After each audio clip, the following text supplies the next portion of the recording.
Please be advised. The following program contains stories and accounts of true events from the lives of residential school survivors. Due to the sensitive subject matter, some participants decided to remain anonymous. These testimonials may include accounts of physical and sexual abuse and may be triggering to some listeners. If you or someone you know is experiencing pain or distress as a result of the residential school experience, you're not alone. Please call the Residential School Crisis Line at 1-866-925-4419. They are there to help, and they're available 24 hours a day. Okay, nixokoa. Get xanaximachimpoa. Noch sisiko gagokapa ayanaki pakitawxinnon. Anagasiksikaipoyo. Anaksiksikaitzitapiwak. Anaksaukisikikawa. Kainawa. Pikani. Aukianiksmatsitao piksaaksi. Annikinnassoukaksimaan siksikannastsiisin. Annikskoukia sahsiwa. Sahsatsoukitaki.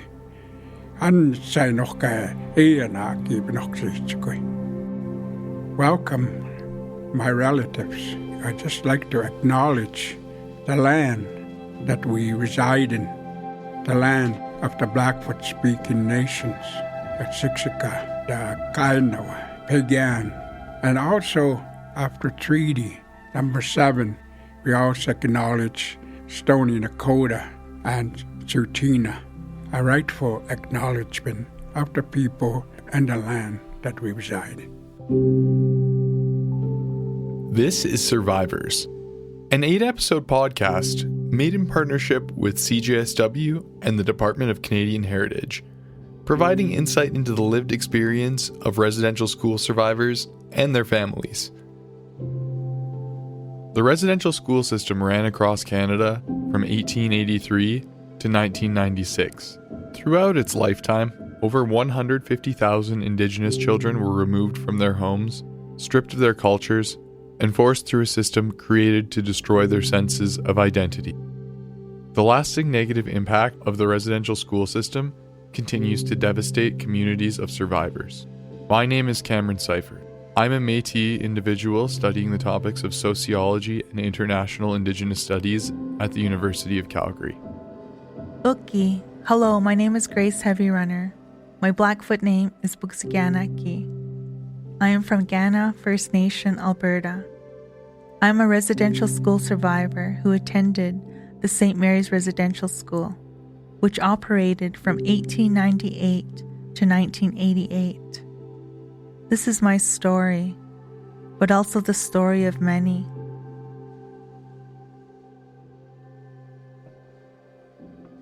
Everything in life is intricately connected, like a web of string. When you pull one strand, another tightens. When you cut strings, the web starts to come apart. Residential schools, through their very purpose, were to cut ties of the Indigenous peoples to their traditions and cultures. This was every aspect: ways to hunt and eat, ways to create a shelter or keep warm, ways to communicate, stories, lessons, and how to traditionally raise one's children. Maria Yellowhorse Braveheart, professor and expert in Native American collective trauma and mental health, outlines that survivors of the residential school system face cumulative, emotional, and psychological wounding over the lifespan and across generations, emanating from massive group trauma experiences. Today, the effects of residential school has plagued many Indigenous families from all over Canada. When I think about trauma and intergenerational trauma, which is directly linked to the residential schools, I think about my late brother Sheldon James and my late sister Tara. When the residential school closed, both my brother and I moved back to the Blood Reserve. That only lasted 3 years, living with my parents because of the alcohol abuse they consumed. I decided at 14 years old I would take my brother and I and go live in a foster home because my parents could not care for us any longer.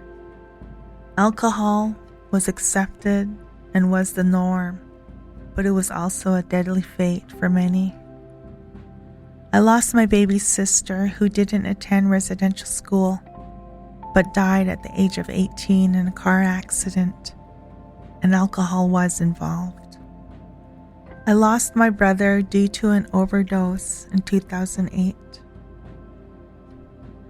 I have 2 nephews without a mother and father. I am the oldest out of my siblings, but yet they left before me.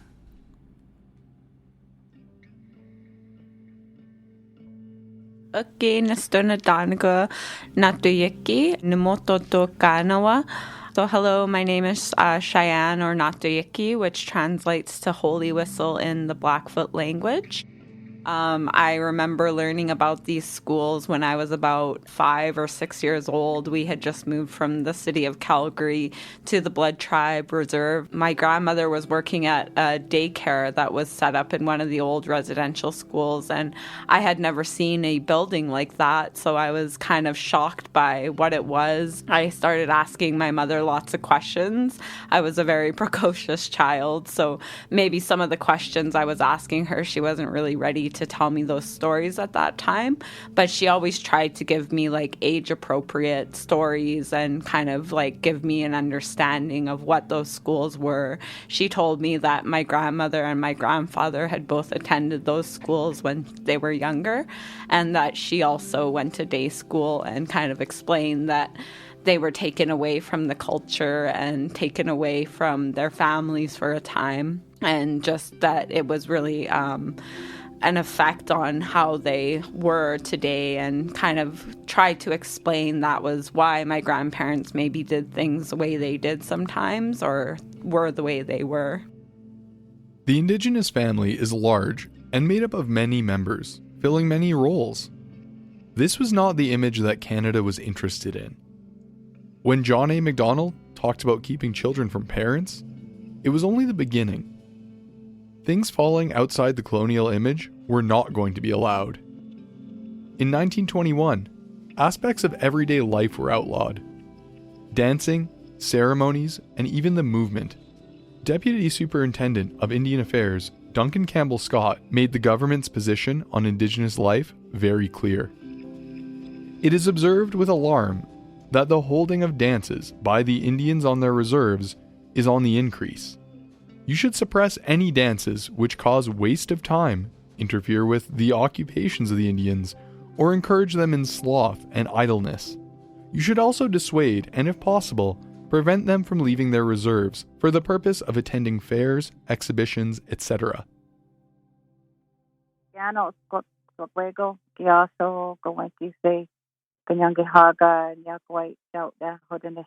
Greetings of peace to all of you.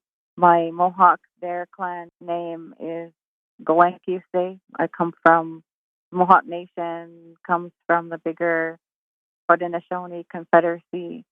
I am a lawyer. I'm the Associate Dean Academic of the Faculty of Law, University of Windsor. But most importantly, I am a member at Six Nations, Grand River Territory, and I live here. I have a little law practice here as well. So because we come from that matriarchal society, right, our clans, our nations, our ceremonies, everything is through our mothers. And because my grandmother was in the Mohawk Institute, so it impacted, like I said, our whole matriarchal, matrilineal side. So as part of that, language is huge, right? A loss of language, loss of family, because my grandmother refused to be Mohawk. She refused to speak the language. She became very Christian. She did not raise any of her children through any traditional ceremonies or, our longhouse ceremonies. So, and that was all completely cut off. Some want to learn, there's some coming back, but it's so difficult for them to return to something that they've never been raised with. And it's really sad to see that and to know where the source is. The source is the fucking Canadian government and their residential school policies. I went to school and I got to come home at the end of the day and be with my family. And my mom telling me that that wasn't my grandparents' experience, it was a little bit heartbreaking just to understand that, to think of how they didn't have their parents there all the time and how at that age, my age, they were going to these schools. And it was just, to put myself in their shoes, it was just a little bit very heartbreaking, I guess, is the only word I can really say about it. There was no choice if children were to attend the schools, as parents faced fines and jail time if they refused. Forced or armed seizure was not uncommon.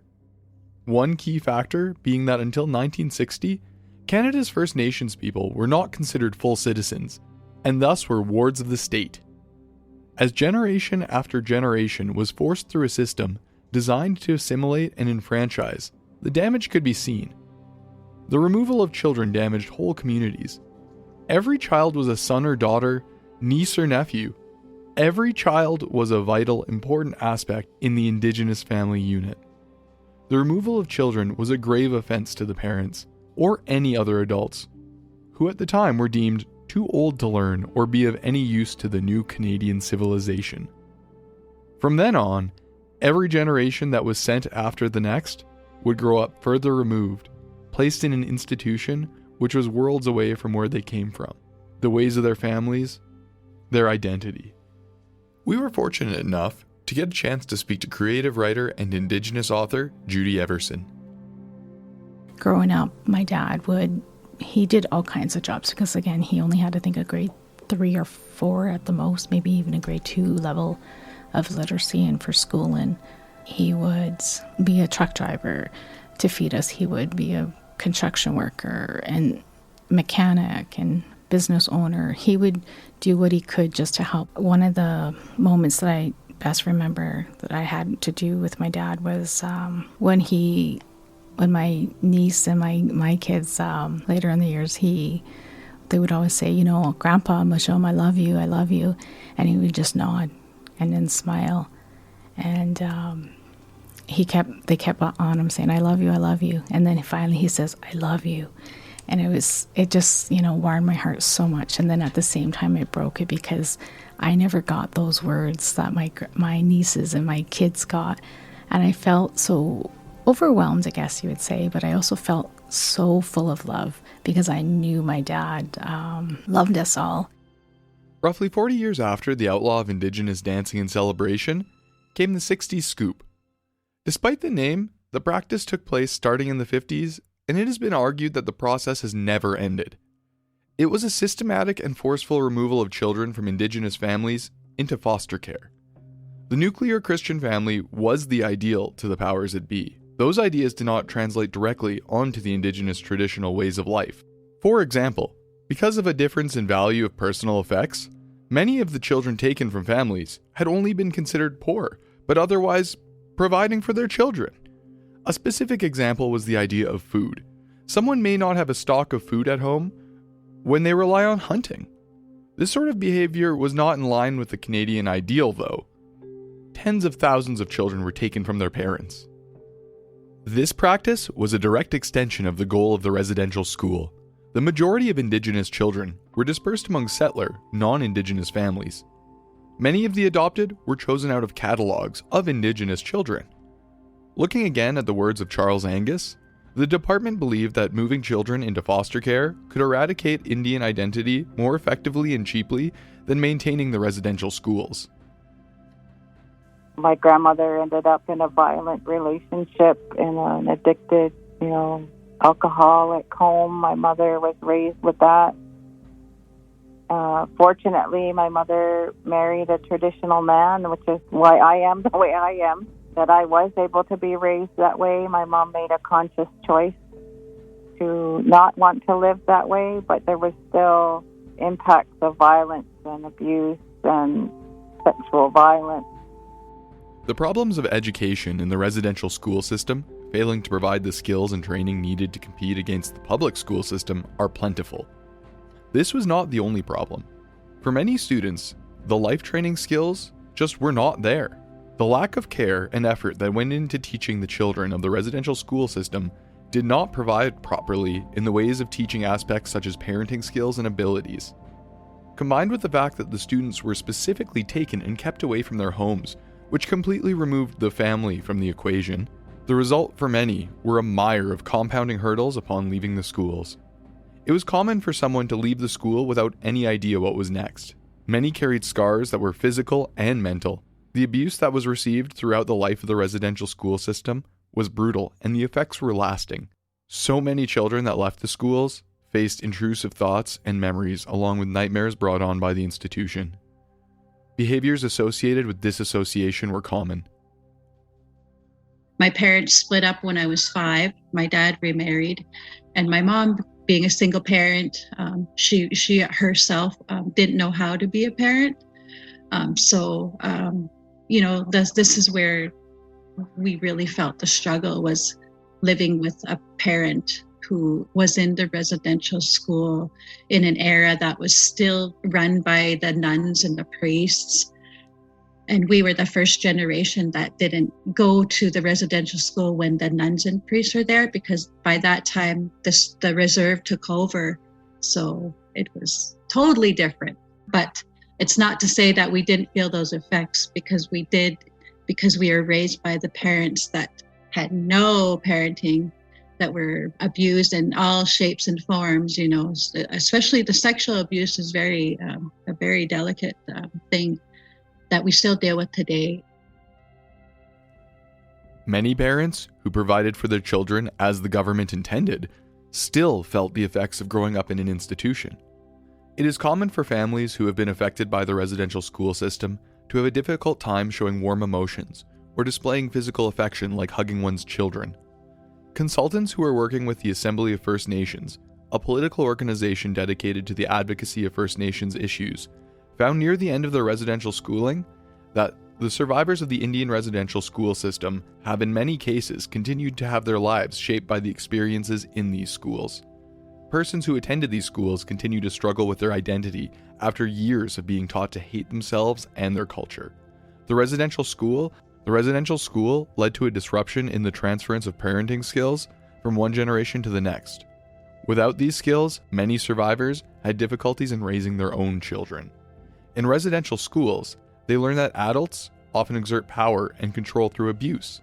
These lessons learned in childhood are often repeated in adulthood, with the result that some survivors of the residential school system inflicted abuse upon their own children. These children, in turn, may use the same tools on their own children. Even though I wasn't raised in the old ways, because my mom took us away, it was her way of surviving and taking care of us. With whatever happened to her in her life, she thought, I'm taking my children out of this. Unfortunately, it brought us to a different level of stress. Being a family in inner city Edmonton with no family there, isolating yourself, and that stuff was, it's not healing. It doesn't help. A lot of the difficulty lies in our social conditions, of our makeup, of the way we think and the way we behave. So that's the disconnection, our hearts and our heads. It's twisted. The lateral violence and the effects that we felt have made a lot of people hurt so bad inside. It was not uncommon for children to come out of the residential school system having felt little to no positive attention or affection in their entire experience at the school. With little to no support, those that left the school had to deal with the traumas they'd experienced while trying to establish and stabilize their lives. My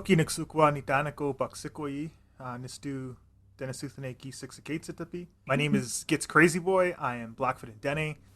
I'm thankful that they did the job that they did, because they really did their best to try to protect me. Although it didn't. They did their best, but there's things that happened to me in my childhood that, even though they tried to protect me, still happened.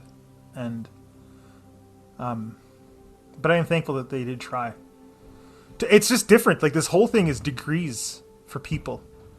And I take comfort, because I look at some of my uncles and aunties who were just drinking all the time. Had families, and they seemed happy, and then something happened and everything fell apart. And I remember that being in like the late 80s, 90s. They all had families. They were all doing amazing things. And then I don't know what happened, but it seemed like everybody just fragmented and everything fell apart. But I take comfort in John Trudell's poetry about the drunken Indian.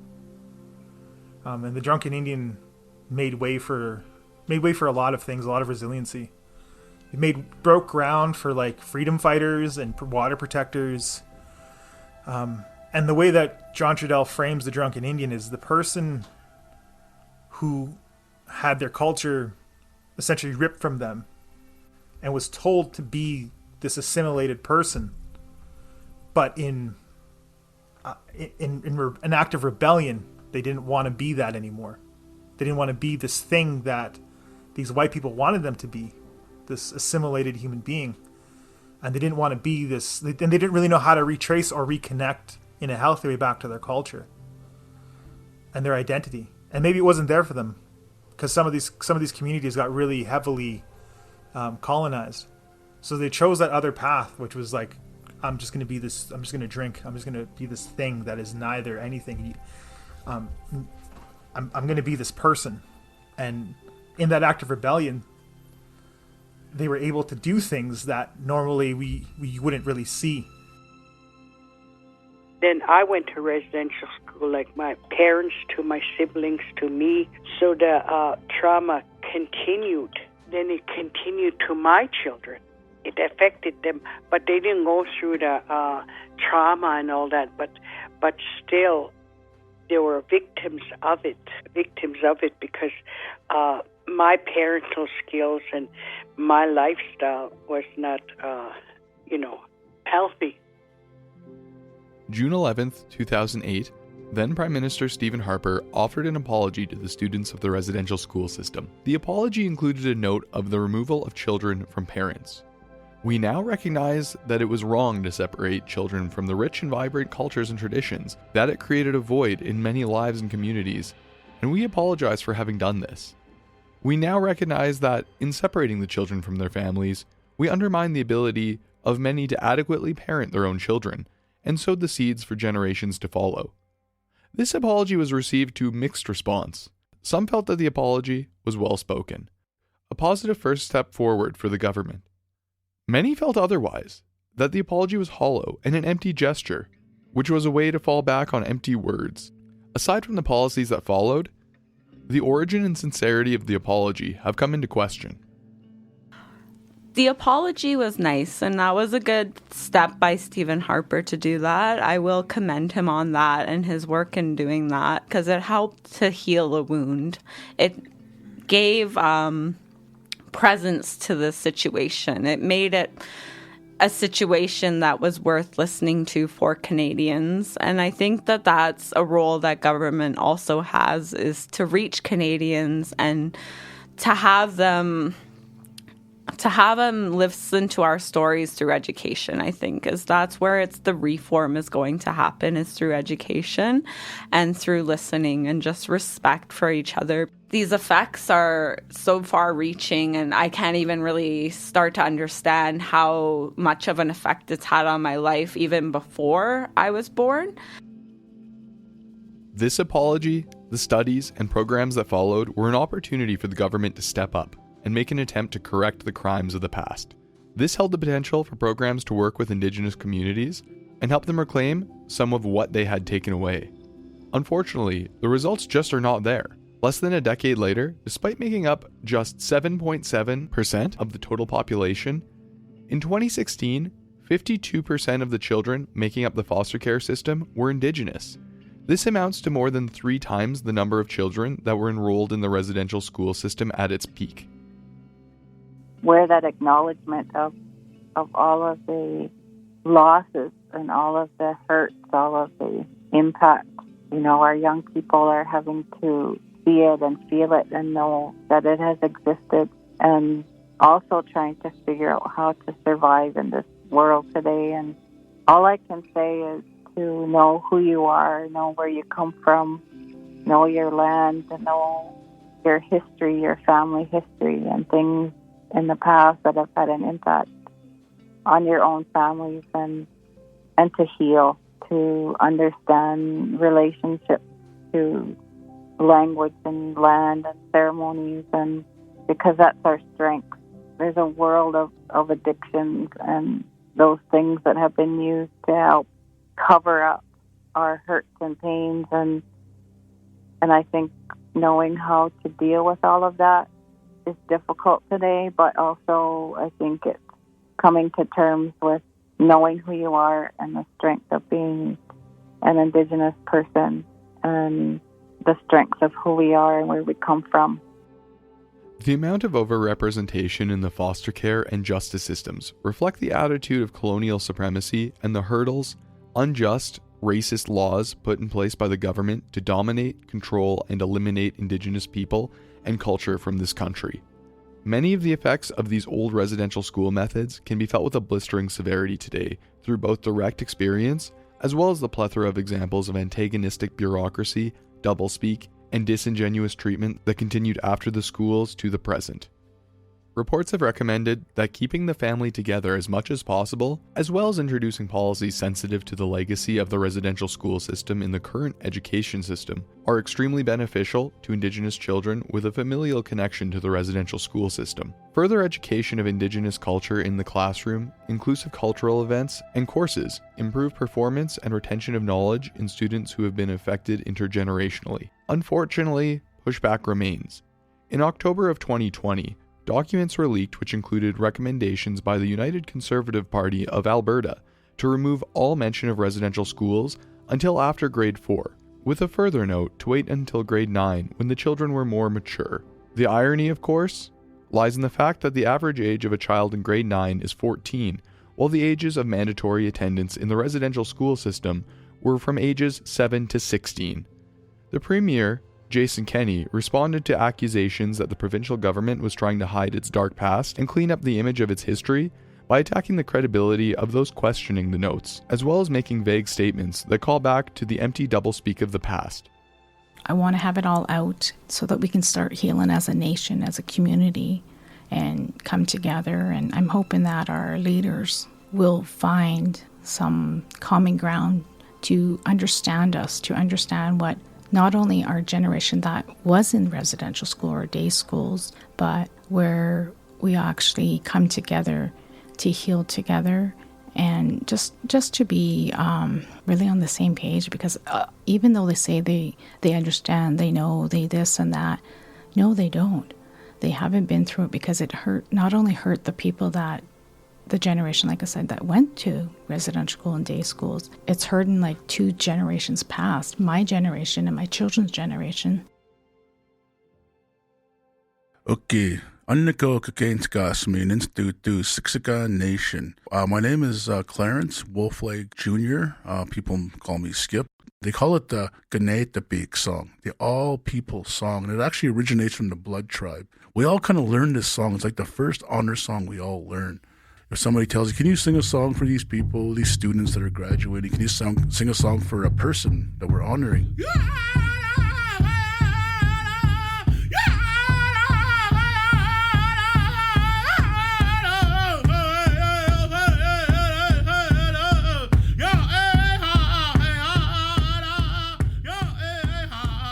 This podcast was produced by Grace Heavyrunner, Cam Seifert, Hannah Manyguns, and Jasmine Vicarious, with music by Matthew Cardinal and Skip Wolflake. Special thanks to all those who shared stories about their residential school experience. This podcast was made in partnership with CJSW and the Department of Canadian Heritage. If you or someone you know is experiencing pain or distress as a result of the residential school experience, you're not alone. Please call the Residential School Crisis Line at 1-866-925-4419. They are there to help, and they're available 24 hours a day.